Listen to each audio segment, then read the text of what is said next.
The Toyota 4Runner is one of those vehicles with minimal changes over the year, yet it still has an extremely strong fan base. For 2023, we have some new things. We have a couple new standard features, and we have this new special edition, this 40th anniversary edition. The 4Runner is much like it has been over the past, but I'm going to show you what you get with this 40th anniversary edition in a quick little review here. Let's go.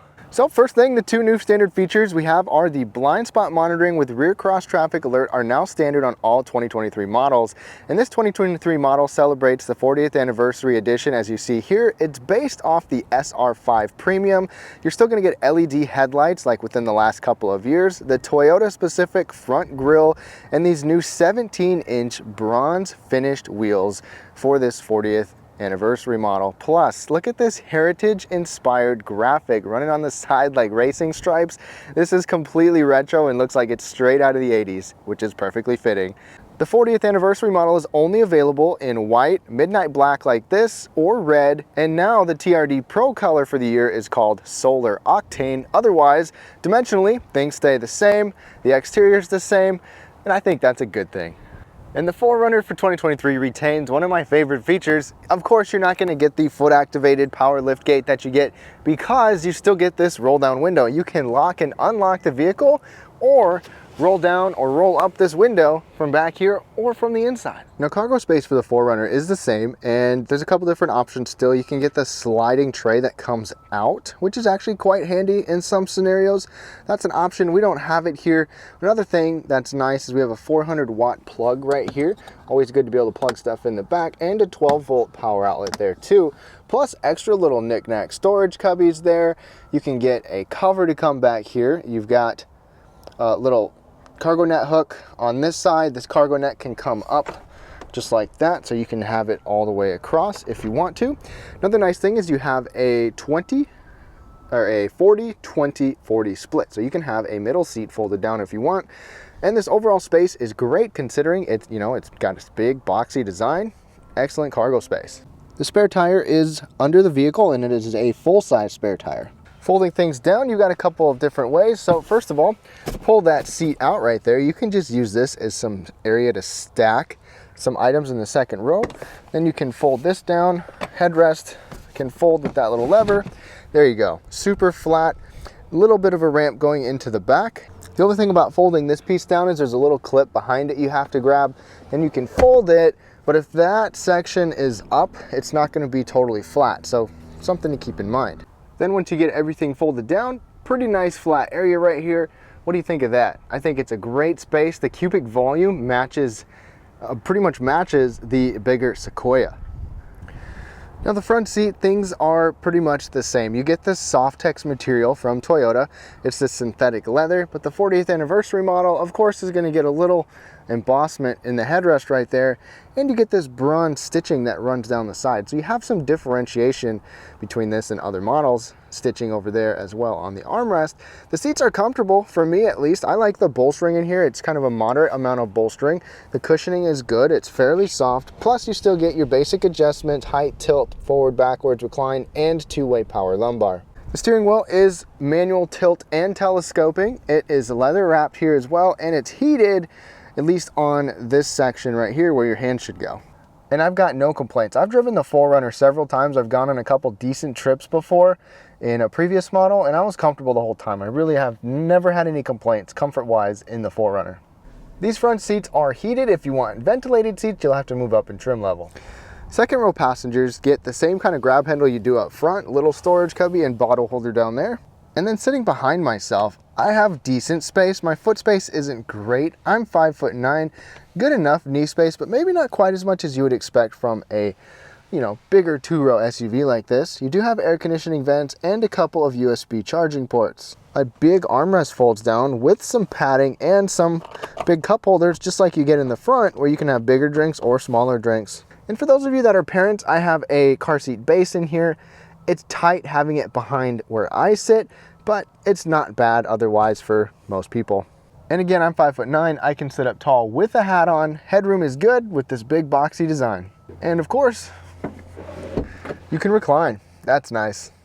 All right, now as we hop inside on the interior, one thing that I really like is the way that the 4Runner sounds when you start it up. Push button start. you've just got this louder sound. Obviously it's not a huge engine, but it's the same sound that you've gotten from 4Runners before, and it gives you the assurance that it's gonna start and it's gonna keep going. These things are just indestructible. Talked a little bit about the steering wheel. You've got buttons on the steering wheel, the cruise control stock there, very traditional and classic Toyota. There have been a couple minor updates throughout the years, like this screen. This is a somewhat newish screen over the last couple years, 8-inch screen. Still have physical controls, buttons, volume knob, tuning knob, and all the buttons on the side, so it's not touchscreen reliant. Wired Apple CarPlay and Android Auto. You also have these big knobs for your AC controls. I really do appreciate that. I think it's just a nice traditional and classic touch. Over on the door, the same design. I like this big armrest here on the 4Runner and the space up above. It's just a nice area to rest your arm. Little storage here, bottle holder and storage there, and the armrest is nice and soft, plus you have more of that bronze stitching. And even a big giant mug like this can fit in the door. All the typical controls on the side. You can turn on your 400-watt outlet, plus even heated windshield wipers. Of course, you're not going to get a big fancy display here in the 4Runner. I'm sure the next gen will have something pretty extravagant, but you still have all the information that you can kind of expect to see on here. And for example, look at that, 17.5 mpgs over 158 miles so far. Not too bad. And you can still see your steering angle like we've been able to see with other 4Runners. That's nice. Tire pressure, if you want to air down, you can keep an eye on that. And even still your music and some settings that you can customize. So I mean, it's a small screen, but it's got everything that you need. One thing that's a little surprising is we don't even have automatic headlights on this model. It's kind of surprising, but I don't really care. You still got Toyota's classic clock up there as well that you used to see in older models. Down here, nothing has really changed. You've got a USB plug, a 12-volt power outlet, a couple of hard to use storage areas. The 4-wheel drive control right here. So you get a lever in other models, but we have this dial right here. So you've got your transfer case controls, a cup holder with an insert right there, gated shifter, storage area, and another cup holder with an insert. And then right here is where you're going to find your heated seat controls and your window, your back window button right there. Armrest is good size, got some decent padding on it. And you've got a decent sized storage area down here as well, even a little coin holder and separate areas to put stuff. On the dash, you'll get a badge that says 40th anniversary, 1 of 4,040 units. So definitely a special edition. Overhead, even this model is going to give us an automatic dimming rearview mirror, and I like this mirror over a frameless mirror because the frameless mirror is going to give you a section of the mirror that doesn't have any dimming. So you still get blinded and you can't do anything about it. But not this one. Overhead, one thing I really like is Toyota's A-Track system. Their traction control is fantastic. If you go up in trim levels, you can get some of their other things like their multi-terrain select or their crawl control, but we have the downhill assist control still, even on this one. So even on the SR5 or this 40th anniversary edition, it's still nice to see these two buttons. Plus we have garage controls right here, and you can open up a standard size moonroof on there too. This, no LED interior lighting right here, but let me tell you, when these go out, these are super cheap to replace. One nitpick I'm gonna say about the 4Runner interior is that the visors don't pull out themselves. It's just this thing. This thing is almost worthless in some instances when the sun is higher or lower. Just a small complaint. The powertrain remains the exact same as it has been. It's a port-injected 4-liter 6-cylinder with 280 horsepower, 278 pound-feet of torque, and a 5-speed automatic. This pairing, just port injection with this 5-speed, it's old, but it is bulletproof. Towing stays the same as well, up to 5,000 pounds, and miles per gallon, as you know, it's terrible, but I've actually gotten a little bit better in my round with this 4Runner. All 4Runners can come with 4-wheel drive or 2-wheel drive. They're all part-time 4-wheel drive except the top limited trim. That's a full-time 4-wheel drive. All right, y'all, we are behind the wheel of the 4Runner now, and I've been behind the wheel and driven the 4Runner multiple different times. I've been able to take it off-road as well, and it felt just as solid afterwards as it did going in. It did an excellent job. And I've driven some in town, out of town, gravel roads, street roads, all over the place, and it just does the job. So the biggest knock on the 4Runner's driving is going to be that it's got kind of a wallowy, body leaning, typical SUV type of driving dynamic. I mean, it's not fast, it's got some body lean in corners, it feels a little jittery.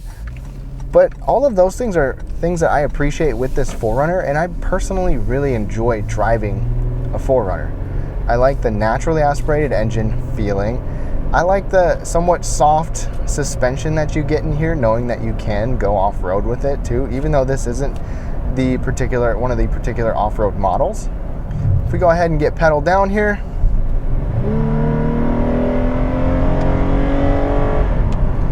and the 4 liters power numbers and torque numbers aren't gonna blow you away, but it's good enough. It's not efficient. That's one thing to keep in mind though. But the torque actually does come out somewhat early for a naturally aspirated engine with this particular model. And even though it doesn't handle like modern day crossovers, it does good enough and just fine for most people. I really don't have anything to complain about with it. I know what it's for, I know its niche, I know who it's for, and I think it does a perfect job meeting those needs. Interior wise, you've got a nice ride height right here. You do have kind of a narrow window and not the best frontward visibility as far as that goes, but the boxy shape gives you good visibility out the sides. And this isn't meant to be a street driver, a street rider, and being great at that kind of stuff. It just passes, and that's all it needs to do. So if you come from a crossover into the 4Runner, you're gonna notice it's probably a little bumpier, doesn't handle as well, doesn't feel quite as punchy, but those of you that can appreciate it, you're gonna really like it. If you want to see some off-road video with me and a TRD Pro a couple years ago, be sure to look in the description below. It did a great job and it was pretty fun. One thing I really appreciate about the 4Runner is there's no auto stop start in here. You don't ever have to shut it off. You don't have to worry about it. You just have this 4-liter V6 that never shuts off. And this 5-speed transmission is fantastic. It's smooth, it responds when it needs to respond, and it's long lasting. One thing to note is that the 4Runner is actually fairly quiet in terms of road noise. Road and wind noise is good with its decibel ratings. I tested on the same surfaces and same speeds as everything else, and it does a good job. Now we just hit a bump right there. You can feel the stiffness and the rigidity of this vehicle, but it's still a fairly comfortable ride for the most part. So overall, driving the 4Runner, it's not your typical crossover. It's not trying to be or supposed to be. It's its very own SUV-oriented truck-like ride that I think those of you that can appreciate that will really like it. So what do you think of this 40th anniversary edition? I'm super pumped and excited to see the next generation Toyota 4Runner. We don't know a whole lot of details on that yet, but this long-standing 4Runner from over a decade ago, is still one of my favorite vehicles out on the road. I like the fact that it has stuck to its roots. It's got a reliable powertrain. It's a reliable vehicle overall. And like I said in the beginning, it's got a huge fan base. But let me know what you think of Toyota's 40th anniversary model, this special edition here, the little graphics on the side, the bronze wheels, and what you hope to see in the next generation 4Runner. Leave your comments below. If you enjoyed this video, a thumbs up would be super helpful. Subscribe for more, and we'll catch you next time.